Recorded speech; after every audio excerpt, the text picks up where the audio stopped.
राम शेतकरी मित्रांनो, आज आपण बघणार आहोत उन्हाळी मिरचीचे पाणी व्यवस्थापन.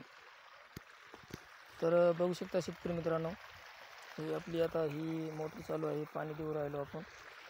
तर शेतकरी मित्रांनो, उन्हाळ्या दिवसामध्ये आपल्याला पाणी व्यवस्थापन हे चांगलं करणं हे गरजेचं आहे. कारण की उन्हाळ्यामध्ये असं असतं की पाणी जर आपण 8 दिवसाला दिलं तर एकदम मिरची वाळून जाते.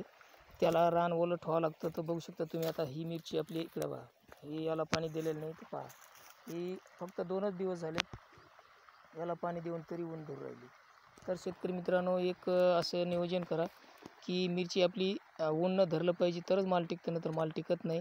आणि जर तुम्ही पाणी असं हप्त्याला दिलं तर एकदा समजा ऊन धरलं पाणी दिलं, ऊन धरलं पाणी दिलं, ते बरोबर नाही. कारण की माल टिकत नाही. तुम्ही मिरचीचं रान ओलंच ठेवा, ऊन धरू देऊ नका, तर तुमची उन्हाळ्यामध्ये मिरची येईल आणि भरघोस उत्पादन देईल. तर असं नियोजन करा शेतकरी मित्रांनो, मिरचीला ऊन धरू देऊ नका आणि पाणी व्यवस्थापन हे चांगलं करा. तर तुमची मिरची येणं तर काय होतं की नुसते फुलं दिसतात, माल येत नाही. ऊन धरलं, डबल पाणी दिलं, ऊन धरलं, पाणी दिलं, तर ते त्याच्यामध्ये ती मिरची धरत नाही. तर पाण्याचे नियोजन चांगलं करा, तुमची मिरची भरघोस उत्पादन देईल. जर हा व्हिडिओ आवडला असेल तर लाईक करा, सबस्क्राईब करा, बेल आयकॉन दाबायला विसरू नका. जय हिंद, जय महाराष्ट्र.